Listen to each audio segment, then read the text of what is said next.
Assalamualaikum warahmatullahi wabarakatuh. Saudara-saudara yang melihat video ini, saya mohon bantuan doanya agar supaya Mbah siapa? Mbah Darsini aslinya Banyumanis ikut Banyumanis ikut Keling ya, ikut Keling Donorojo. Saya mohon bantuan doanya agar supaya Mbah Darsini ini diberi kesembuhan oleh Allah Subhanahu wa Ta'ala. Saudara-saudara, setiap pasien ini saya syuting itu minta izin. Artinya kalau mau saya syuting, kalau tidak ya tidak. Begitu. Ini Mbah Darsini mau saya syuting, ya saya memang benar-benar mohon doanya pada saudara-saudara yang melihat video ini, ya dengan bantuan doa dan juga saya terapi, ya juga saya doakan mudah-mudahan Mbah Darsini ini diberi kesembuhan oleh Allah Subhanahu wa Ta'ala dengan cepat. Kayak gitu kan? Mbah Darsini ini punya keluhan ini dulu, ini beliau punya tumor atau kanker ya, kanker di rahim. Kanker di rahim habis dioperasi, setelah dioperasi, artinya sudah dioperasi 2 tahun yang lalu. Ya, 2 tahun yang lalu. Mbah Darsini ini kankernya sudah diambil oleh dokter. Alhamdulillah setelah diambil Mbah Darsini pun sudah bisa beraktivitas kembali, ya kan? Sudah bisa beraktivitas kembali selama 1 tahun. Ya. Operasinya 2 tahun jalan. Habis operasi mestinya kan mungkin 3 bulan 4 bulan kan belum bisa ngapa-ngapa. Nah, setelah itu sudah bisa beraktivitas lagi. Apa belum? Ya, sudah bisa beraktivitas lagi. Tapi setelah berlalu akhirnya 1 bulan ini ya, 1 bulan ya. Nah, 1 bulan terakhir ini Mbah Darsini ini kankernya tumbuh lagi. Bahkan dalam 1 bulan ini tumbuhnya lebih cepat ya. Pembesarannya ini lebih cepat. Terus Mbah Darsini rujuk ini berobat lagi di rumah sakit.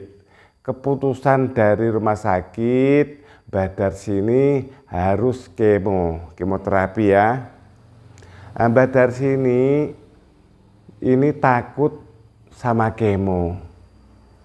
Akhirnya Mbah Darsini mengambil jalan alternatif untuk berobat di tempat saya ini. Dulu tahu dari sini dari mana? Tahu sini dari mana? Oh, dari saudara. Yang dulu saudaranya sakit apa? Tidak tahu sakit. Oh, begitu ya. Ini dikabarin oleh saudaranya, lalu beliau menuju berobat ke sini.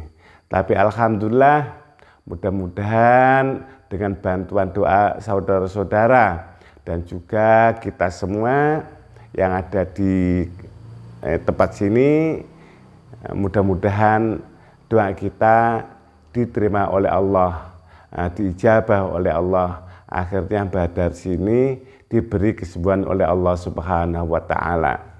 Memang di sini setiap maghrib dan juga setiap habis sholat maghrib dan juga habis sholat isya kita berdoa bersama kalau tidak ada halangan. Tapi kadang-kadang saya juga punya halangan, ya kadang-kadang namanya orang desa, kadang-kadang pas ada acara apa, selamatan atau yang lain-lain, kadang-kadang ya tidak. Tapi insya Allah rutin, setiap habis maghrib, di samping saya beri pencerahan ceramah untuk kerohanian, juga doa bersama untuk berdoa untuk mendoakan orang-orang yang sakit supaya diberi kesembuhan oleh Allah Subhanahu wa taala. Saudara-saudara yang melihat video ini Badar sini ya kan, ini kan ceritanya ini takut untuk terapi. Takut untuk kemo ya, kok lupa saya itu. Takut untuk kemoterapi. Mudah-mudahan berobat di tempat saya ini Allah memberi kesembuhan. Memang ini sebelah di kamar ini kan kanker hati. Kanker hati alhamdulillah ini sudah katakanlah 70%, sudah mulai sembuh, sudah mulai kempas dan sudah bisa makan kembali, karena kanker hati juga kanker yang ganas. Begitu pula ini kanker rahim, dan ini perutnya sudah mulai membesar. Dalam jangka 1 bulan ini perut mulai membesar dan kesakitan. Tapi saya yakin dengan bantuan doa dari saudara-saudara, diijabah oleh Allah, mudah-mudahan dikabulkan oleh Allah Subhanahu wa taala, sehingga Badar sini ini diberi kesembuhan oleh Allah Subhanahu wa taala. Ini saya juga titip pesan sama anak-anaknya ya, jenengan ke anaknya ya kan. Ini gini, penyakit tumor juga kanker ya, tumor kanker ini penyakit genetik. Jenengan harus hati-hati. Hati-hati begini, ini ada anaknya saudara. Ini plus saya wasiat pada ini anaknya ini ya, wasiat pada anaknya, karena penyakit tumor dan kanker itu genetik. Ini Mbak Jumi yang menjaga di sini. Ini ibunya ini kelenjar tiroid sini. Kelenjar tiroid Mbak Jumi ini kena kanker payudara. Adiknya Mbak Jumi kena kanker otak. Terus ponakan dari Mbak Jumi juga kena kanker otak. Adiknya Mbak Jumi yang laki-laki yang biasa membantu saya untuk meramu obat, namanya siapa lupa saya itu. Itu kanker prostat. Keponakannya ini juga kena kanker payudara. Jadi penyakit tumor atau kanker ini genetik. Apakah semua keluarganya harus artinya kena tumor dan kanker? Tidak juga. Apabila bisa mentaati atau mengikuti peraturan-peraturan. Di antaranya jangan terlalu sering makan makanan yang siap saji. Siap saji pokoknya namanya makanan siap saji itu kita buka ya, dari toko kita buka, kita godok terus kita makan. Terus dari toko kita buka, kita mungkin ya seperti itulah. Saya tidak bisa menyebutkan karena itu kan tidak bisa ya. Makanan-makanan yang siap saji itu tidak ya boleh, tapi tidak terlalu sering. Seperti juga makanan-makanan yang mengandung bahan pengawet. Itu juga jangan terlalu sering, boleh tapi jangan terlalu sering. Juga makan makanan yang punya lemak tinggi, termasuk makan daging ya kan, makan itu tiap hari karena senang daging, terus makan bakso tiap hari, makan sosis tiap hari, itu juga penyebab penyakit itu, tumor dan kanker. Itu tapi kalau orang itu tidak punya riwayat, atau ibunya, mbahnya, ya kakeknya atau saudara-saudaranya tidak punya riwayat dari penyakit tersebut, itu ya tidak begitu masalah. Tapi juga itu juga juga memicu tumbuhnya penyakit tumor dan kanker. Ini keponakannya harus tahu ini. Masalahnya itu adalah penyakit genetik, penyakit keturunan. Penyakit keturunan jenengan harus hati-hati. Karena ibunya punya penyakit kanker rahim, apakah jenengan harus kanker rahim? Tidak. Punya sel kanker rahim bisa juga kanker payudara, bisa juga kanker tiroid, bisa juga kanker rahim. Tapi kalau anak-anaknya ini bisa menjaga makanan-makanan tersebut, insya Allah juga tidak kena.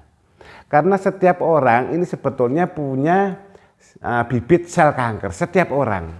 Hanya saja kalau punya keturunan, punya riwayat itu lebih cenderung membesar, lebih cenderung hidup sel tumor dan kanker tersebut. Tapi kalau kita juga hati-hati untuk makan, insya Allah juga tidak. Artinya hati-hati itu gini, tidak harus mencegah tidak makan, tidak. Tidak boleh makan sosis, tidak boleh makan sarimi, tidak boleh makan roti bakar, tidak boleh makan hamburger. Tidak seperti itu. Boleh tapi jarang-jarang, ya Mbak ya. Jarang boleh, tapi jarang-jarang karena senang. Terus tiap hari makannya pakai sosis, udah mau nasi tiap hari harus pakai sarimi, ya seperti itu kan kurang sehat. Juga diantara kalau terus-menerus itu makanan-makanan yang siap saji itu penyebab penyakit tumor dan kanker. Apalagi punya genetik, punya keturunan. Gitu ya Mbak ya. Insya Allah kalau anak-anaknya ini bisa mencegah dari makanan-makanan tersebut, insya Allah tidak akan terjadi hal seperti itu. Kita terapi ya. Bismillahirrahmanirrahim. Allahumma sholli ala sayyidina Muhammad wa ala ali sayyidina Muhammad. Allahumma sholli ala sayyidina Muhammad wa ala ali sayyidina Muhammad. Saya shooting seperti ini. Yang pertama saya minta doanya ya kita semua nanti kan berdoa dan juga orang-orang yang melihat juga mendoakan. Dan juga kan bisa wasiat sama saudaranya. Ini loh jangan makan seperti ini penyebabnya gitu.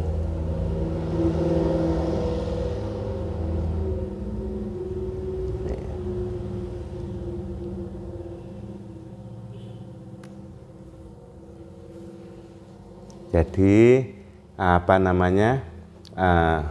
saraf sebetulnya sini itu kan tidak sakit karena ini ada jurusan ke sana, maka ini saraf rahim itu sakit. Ini ujung sarafnya di sini.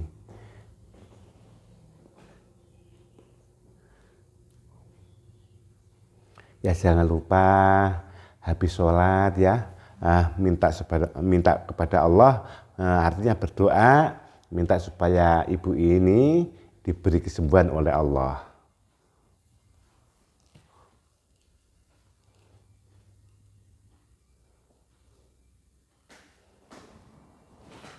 Ini saya terapi dulu sebagian saraf-sarafnya.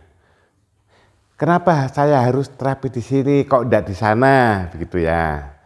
Karena kata orang pepatah orang dulu, kalau kamu melihat pohon itu layu, jangan kamu langsung siram daunnya atau potong daunnya, coba dilihat akarnya. Artinya begini, kalau kamu melihat orang sakit, jangan langsung yang sakit apanya, langsung pijet yang bagian sakit, jangan. Tapi coba lihat kakinya. Karena saraf manusia ini terletak di kaki, begitu. Begitu pula pohon, apabila pohon itu layu, coba lihat akarnya. Mungkin kekurangan air, ya kan? Kalau kekurangan air, kasih air dia sehat kembali. Mungkin akarnya tersebut kena jamur, ya jamurnya kita potong, kita ambil, dia akan sehat kembali. Begitu pula manusia, apabila manusia itu sakit, maka kita lihat saraf di kakinya. Kita sehatkan bagian kakinya, saraf-sarafnya.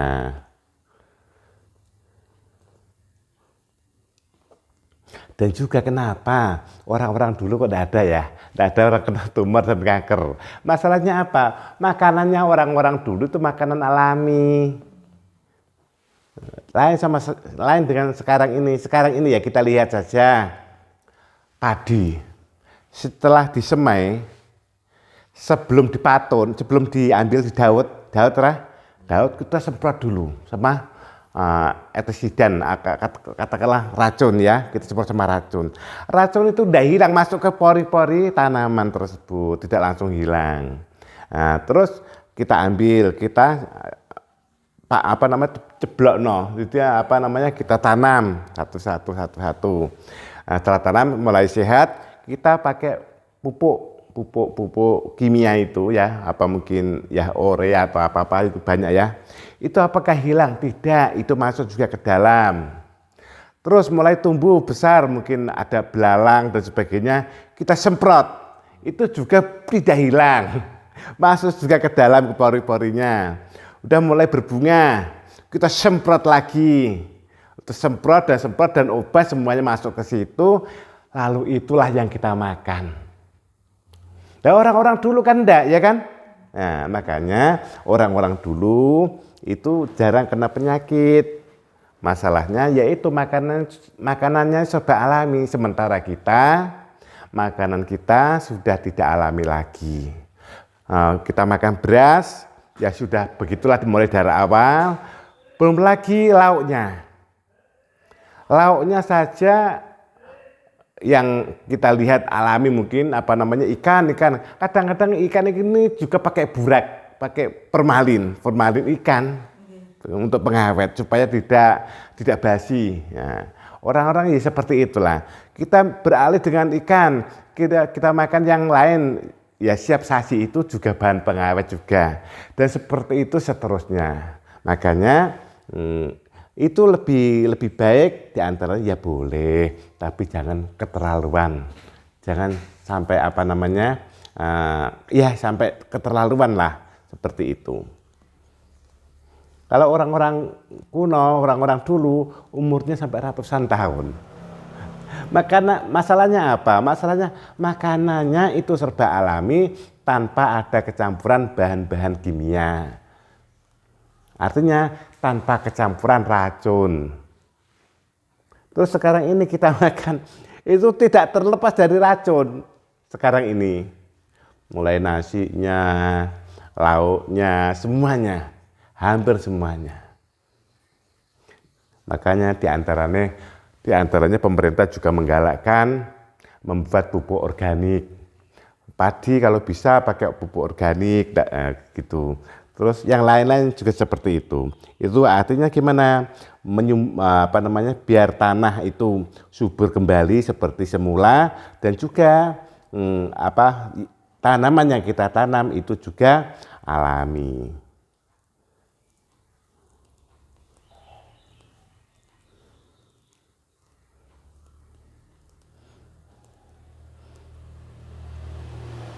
Video ini nanti kalau dilihat anak-anak jenengan, ya kan, oh ini apa yang tidak boleh dimakan seperti ini, kan tahu. Nah, begitu. Dan juga orang-orang luar sana yang juga punya penyakit tumor dan kanker, atau keluarganya punya penyakit tumor dan kanker, berarti pantangan yang tidak boleh dimakan oleh anak-anaknya adalah seperti itu. Seperti yang saya terangkan tadi. Sebetulnya tidak larangan, tidak. Ya boleh, tapi ya jangan sampai keterlaluan. Nah, ya. Saudara-saudara, ini adalah minyak matahari. Ini adalah minyak matahari, minyak saraf matahari. Ini berguna apa? Gunanya ini atau khasiatnya ini diantara untuk menghidupkan saraf, agar supaya saraf tersebut bisa hidup kembali, termasuk stroke, tumor, kanker, ginjal, sampai gagal ginjal, juga jantung. Dengan izin Allah, saya sempat minyak ini, banyak pasien saya yang diberi kesembuhan oleh Allah Subhanahu wa Ta'ala. Dan juga tidak lupa dengan bantuan doa saudara-saudara, pasti mendukung dari pengobatan saya. Ini saya bagian perut, saya semprot ya. Bismillahirrahmanirrahim.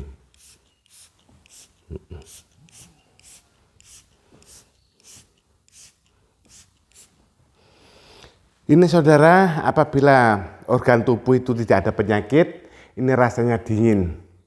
Tapi kalau organ tubuh itu ada penyakit yang berkenaan dengan otot dan saraf atau tumor dan kanker, itu akan panas sekali. Kalau semprotan bagian biasa saja tidak terasa panas sama sekali, hanya dingin. Tapi kalau saya semprotkan pada organ tubuh ini yang punya gangguan saraf atau otot, contohnya keseleo, ya keseleo kan otot ya, keseleo, tumor, kanker, stroke ini panas sekali. Yang kemarin juga ini yang nyuting Mas Ilham, ini kan memang matanya ini min berapa Mas? Yang kemarin Mas, Oh, min 2, nah, -2 matanya. Ya saya semprot ya tiap hari kan di sini saya semprot matanya. Sekarang sudah normal, alhamdulillah. Panas ya? Coba saya semprotkan di tangan ini. Panas apa enggak? Enggak kan?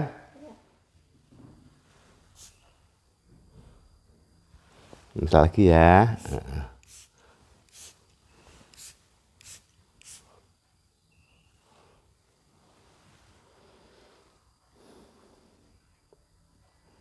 Ini sangat kesakitan sekali karena ada penyakitnya.